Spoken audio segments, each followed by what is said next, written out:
He had commanded armies across 2 continents. He had worn the highest rank his nation could bestow, marshaled hundreds of thousands of men, and been treated his entire career as a figure of immense importance, a man whose presence commanded instant deference. And now, standing before a British officer of lower rank in the wreckage of his defeated country, the German field marshal made a decision. He would not salute. He would not bend. Whatever else had been taken from him, he would cling to the one thing he believed no enemy could touch, his sense of his own superiority. It was a small gesture of defiance, and it was about to be answered in a way that taught him precisely how little his rank now meant. This is a story about pride and about the dangerous comfort of believing that status is permanent. It is a story about a man who confused the rank pinned to his uniform with something real and lasting, and who discovered in a single humiliating exchange that authority not backed by power is just a memory of authority. And it is a story about the quiet, unshakable confidence of the men on the winning side,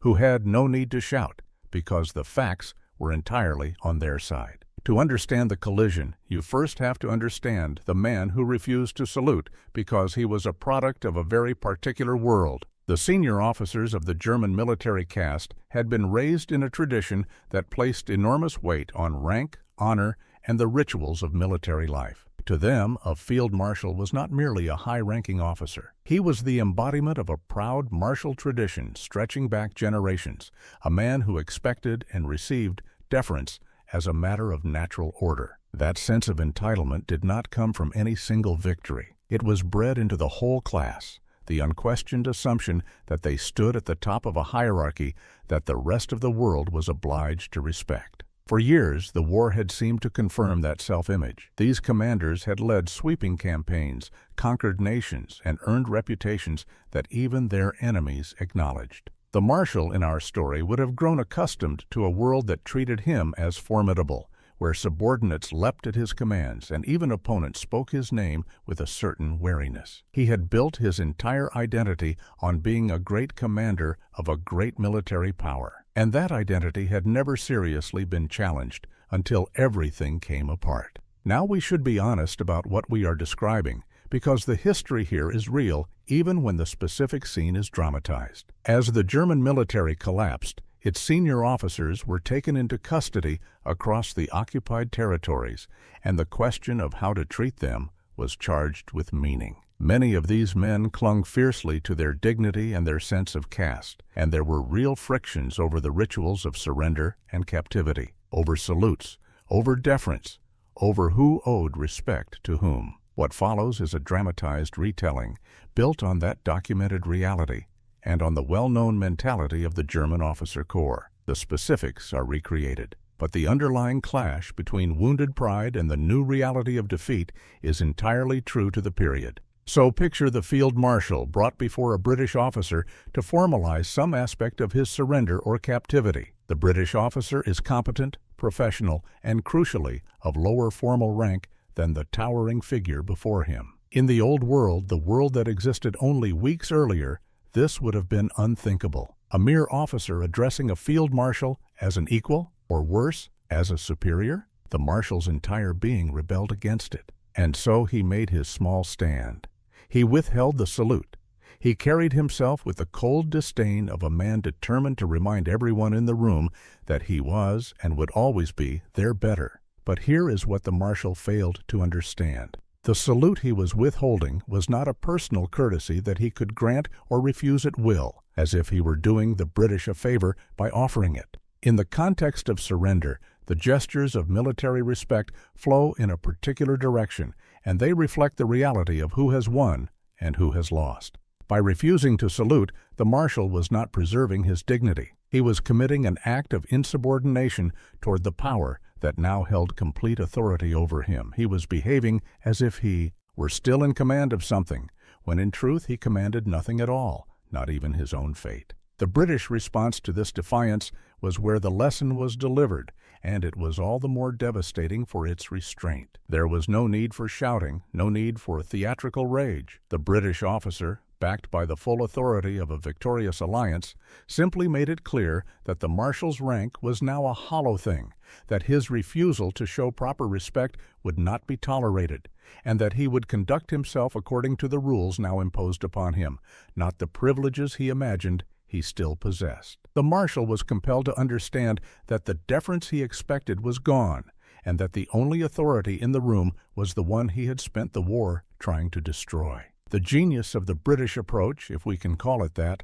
was its calm. They did not need to humiliate the marshal with cruelty, because the situation itself was the humiliation. Here was a man who had defined himself entirely by his exalted status, being told, politely but immovably, that his status no longer existed. Every moment he spent insisting on his own importance only deepened the absurdity of his position, because the more he clung to a rank that meant nothing, the more clearly everyone could see that it meant nothing. His defiance, intended to preserve his dignity, instead put his powerlessness on full display. Consider the psychology of that moment from the marshal's point of view, because it is genuinely tragic in a way, even if it is hard to feel much sympathy. His entire sense of self was collapsing in real time. The rank, the deference, the assumption of superiority, all the things that had defined him for decades were being revealed as utterly dependent on a power that no longer existed. He was like a king discovering that his crown was only valuable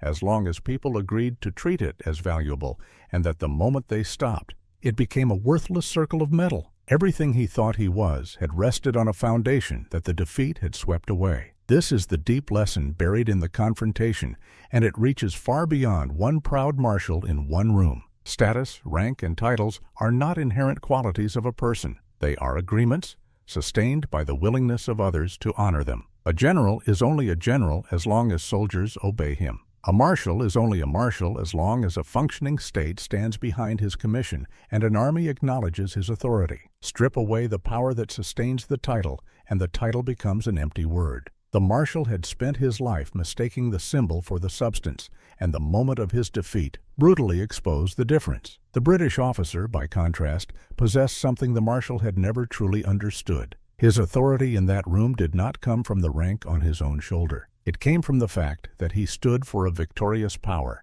an alliance that had defeated the marshal's nation through years of sacrifice and struggle. That is real authority, the kind that is backed by actual force and actual achievement, and it does not need to announce itself loudly because it does not need to convince anyone. The quiet confidence of the British in that exchange was the confidence of people who simply held the stronger position and knew it. They did not need the marshal's salute to feel powerful. He needed their recognition to feel like himself, and they were not obliged to give it. There is also a moral dimension to this that should not be lost. The German officer caste had spent the war serving a regime responsible for monstrous crimes, and many of its members had long hidden behind the comfortable fiction that they were simply honorable soldiers above politics, concerned only with the noble profession of arms. The marshal's insistence on his dignity was, in part, an insistence on that fiction, a demand to be treated as a respectable warrior rather than as a servant of something terrible. The refusal to grant him the easy respect he craved was also a refusal to accept that comfortable story. It said, in effect, that the trappings of honorable soldiering would not be extended automatically to the men who had lent their skills to such a cause. Think, too, about what this moment represented in the larger sweep of the war's end. All across the defeated Reich, a great reversal was taking place. The men who had strutted across Europe as conquerors were being reduced to prisoners. The hierarchy that had seemed so permanent, so absolute, was dissolving. And in countless rooms like this one, the representatives of the old, arrogant order were being made to understand that their reign was finished. The marshal who refused to salute was just one small instance of a vast historical correction in which inflated pride met the hard reality of defeat and crumbled. It would be a mistake to imagine that every such encounter was clean, or that the victors always behaved perfectly. The end of the war was messy and human, full of complicated emotions and imperfect people. But the essential dynamic of this confrontation captures something true and important about that moment in history. The arrogance of the defeated military caste, which had caused so much suffering, was finally being confronted by a power that owed it nothing and would grant it nothing it had not earned. And the proud men who had expected the world to keep bowing to them were learning, one humiliating exchange at a time, that the world had changed. By the end of the confrontation, The marshal understood his new reality, whether or not he would ever admit it aloud. The salute he had withheld had not preserved anything. It had merely delayed, by a few defiant seconds, his recognition that he was now subject to a power greater than his own, a power he could neither command, nor impress, nor intimidate. His rank was a relic, his superiority was a memory, and the only thing his defiance had accomplished was to demonstrate to everyone watching exactly how thoroughly he had been defeated. What stays with us about this story is the clarity it brings to a truth we often forget in ordinary life. We are surrounded by hierarchies and titles, and it is easy to believe that they are solid, permanent things. But the marshal's humiliation reminds us that all such status is contingent, that it rests on foundations that can vanish, and that the people who tie their entire identity to rank and position are building on sand. The man who knew who he was without his title would have weathered defeat with some measure of grace. The man who was nothing without it was left with nothing when it was taken away. So remember the field marshal who would not salute, clinging to the ghost of an authority that had already died, and the British officer who answered his defiance not with fury, but with the calm, crushing certainty of someone who held the real power. It is a reminder that titles are borrowed, not owned, that true authority comes from substance and not from symbols, and that pride built on nothing but rank will always, in the end, meet a moment that exposes it for the empty thing it is.